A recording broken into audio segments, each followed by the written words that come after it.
Welcome back to the Seaboard Central, everyone, and part 3 and the finale of the Boxcar weathering project. And here you see the 40262 all weathered up, and I'm going to show you how I achieved this look following this.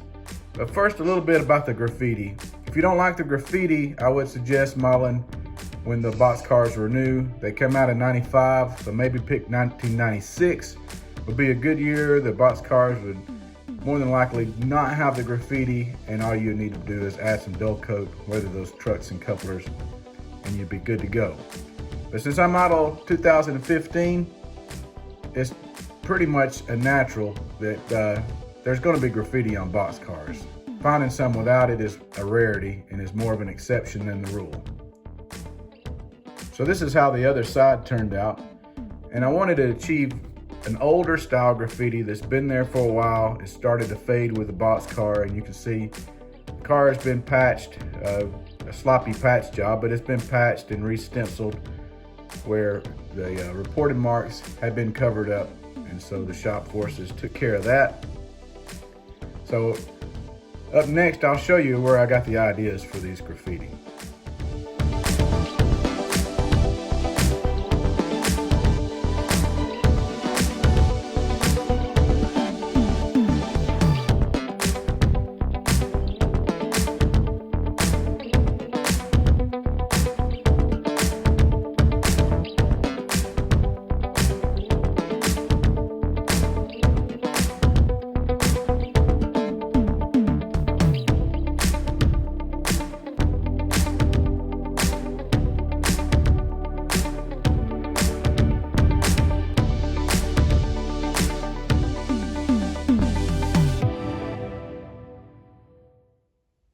Here's the finished side of the 40250, and you can see here I've got some newer graffiti tag on this side of the car and some older faded one on that side.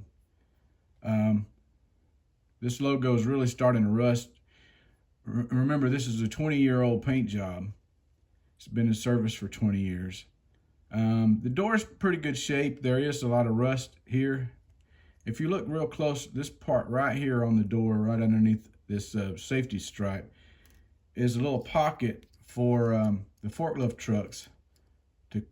They stick their forks right here to close the door or push it to open the door. These are called a sliding door, unlike a plug door that has a handle that you can turn and it rolls on wheels. These plug doors, they just slide. There's a little place right here on the end of the car where the door will latch in the open position. Sometimes you see these cars going down the tracks empty and the door will be wide open and it'll be latched there. What happens though is when the forklift pushes against this door, applies pressure to this door, a lot of times it just scrapes the paint off of the side of the car. Especially this is where you'll see these ribs a lot of time get scratched up pretty good. As the door slides across it, as more pressure they exert on it, the rougher they are, these cars get banged up pretty good. So I did simulate that effect on the car. So in step one, part one, we faded the car with the airbrush. In part two, we added the pan pastels along with some dull coat. In part three, we're going to be using artist oils.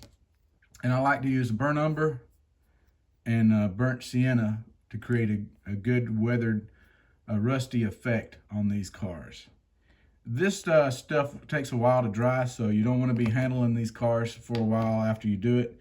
And what we're going to address is adding some more rust patches to the side of the car, maybe around the door, and also some ping spots on the side of the car. And what I like to use are these micro brushes. You can pick them up at your hobby shop or order them from Micro Mark, and also a little small paintbrush. To handle the roof, these makeup sponges are real popular. You can pick these up at a drugstore or someplace like Walmart. So I took a little scrap piece of paper and added some of that burnt sienna to it. You can see how the oil in the paint, there's a lot of oil in this one, so this will help to dry it out a little bit. And this adds a more fresh rust look to the car. So we can use a micro brush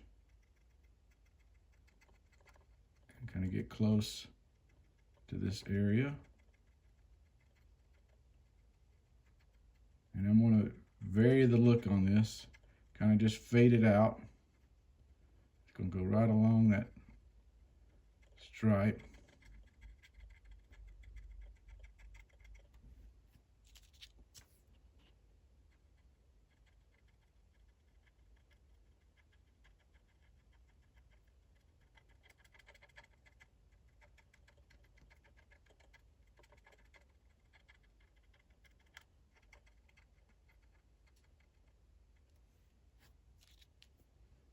Let me put some in different areas, especially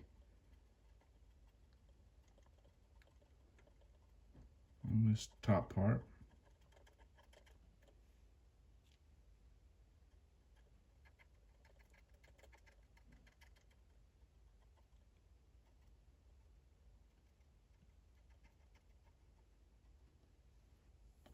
All right, I'm going to add some fresh rust right there where these cars get hit a lot.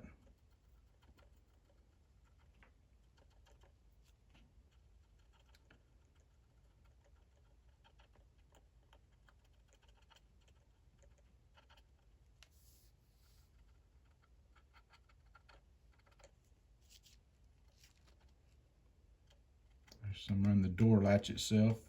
We'll need some rust.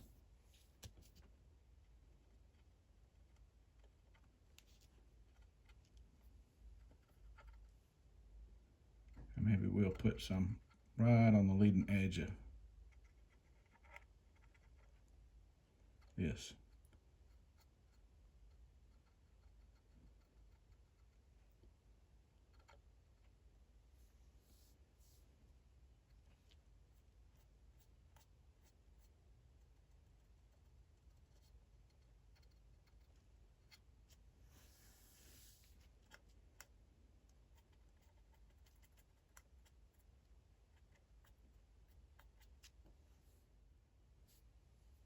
All right, the next thing we're going to do is add some burnt umber, which simulates an older rust that's been there for a while. I'm going to vary this one out.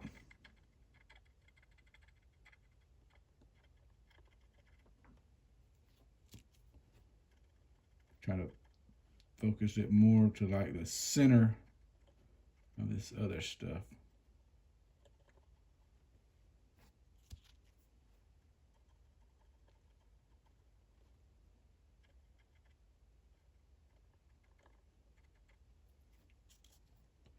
I can take this brush and kind of blend it.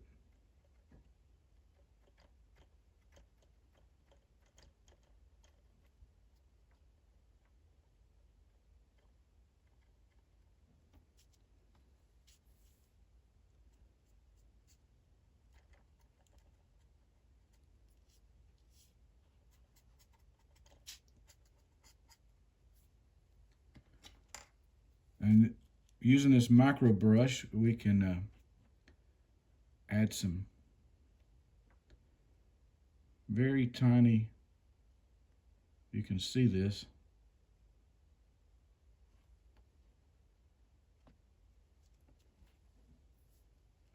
just places in the car where it's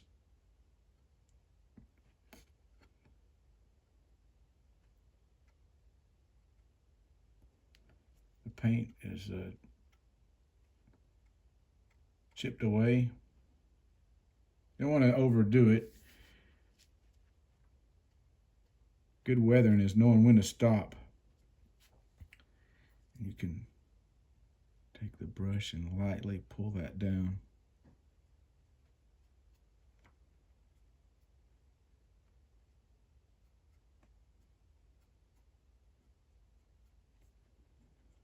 See how that streaks down some.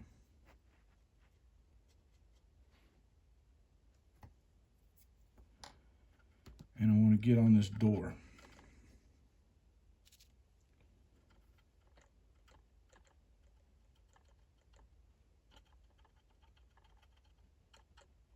Especially where it's been attacked by that forklift.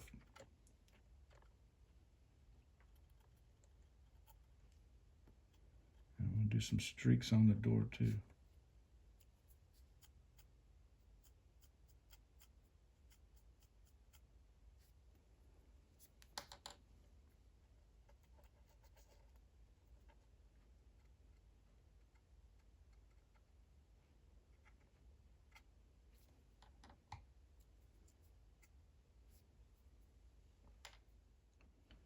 I'll probably add some of the lighter colored rust to these lighter rungs a little bit, just lightly touching these lighter rungs.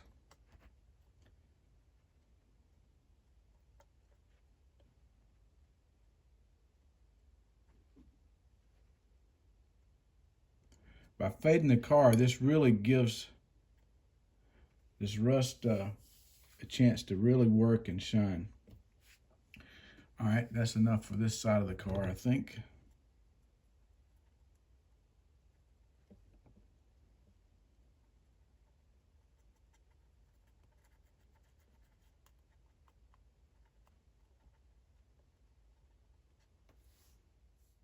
All right, now we're going to attack the roof. And I'm going to just kind of make this very random. First, I will start out with that burnt sienna with a lighter rust. I'm just using this brush to apply this stuff with.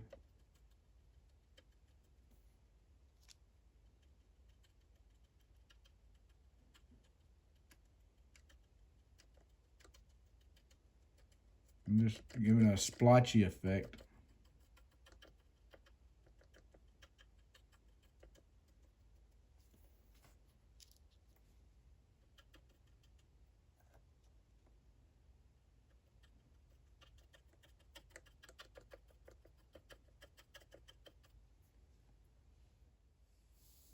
All right, you can see how the burnt sienna created a more fresh rust look. Now I can go back with the burnt umber and give it an older look in certain places. These oils are easy to mix in to create a really good look. And you can take the makeup sponge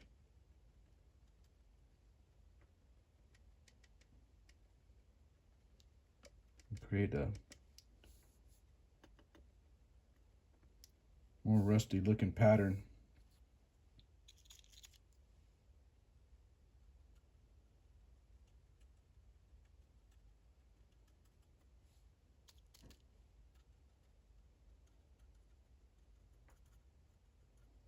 You can see I'm just doing this random.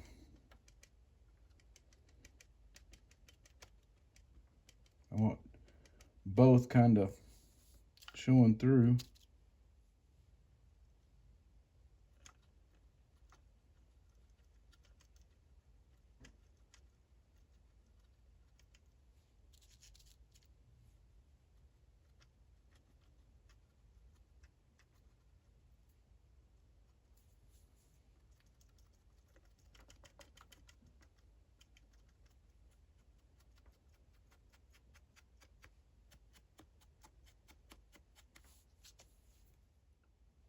Final thing I'm going to do is add these reflectors from Smokebox Graphics, and you can order them from smokeboxgraphics.com. So they come in a sheet like this. They have, this one has wide ones, the longer narrow ones, and the short narrow ones. So to apply them, I'm just using a knife. This long one I'm going to put here.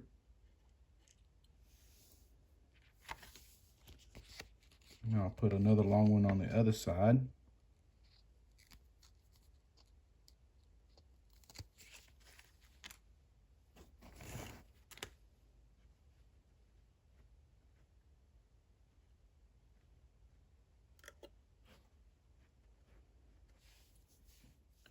And then these short ones I put in different areas. This one will go in the middle of the door right here.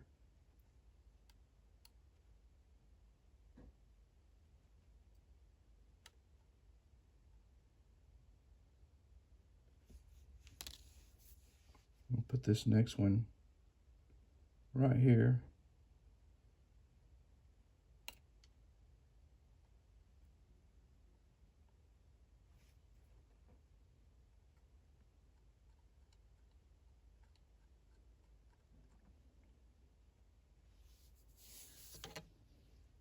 The great thing about these is they really reflect.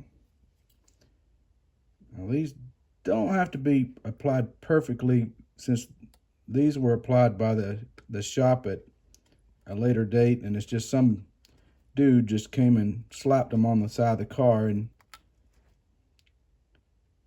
didn't try to get them perfect, but you get them somewhat decent.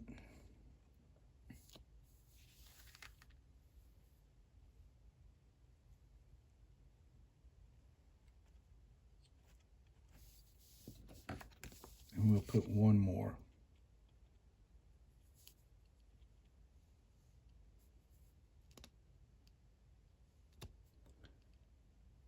Great thing about these are just self-adhesive. They're easy to put on.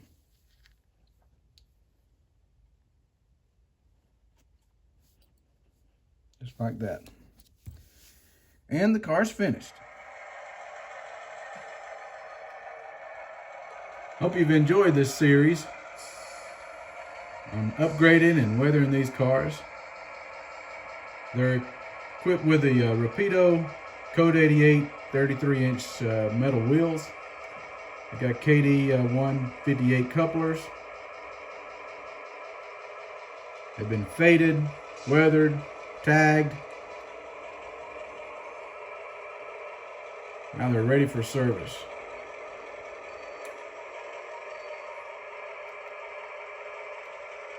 If you enjoyed it, be sure to give it a thumbs up. I appreciate it. Leave a comment. So, till next time, I appreciate everybody tuning in and watching. And we'll see you next week for the monthly layout update. And it's going to be a big one. So whatever you do, don't miss it. So with that being said, happy model railroading, everyone.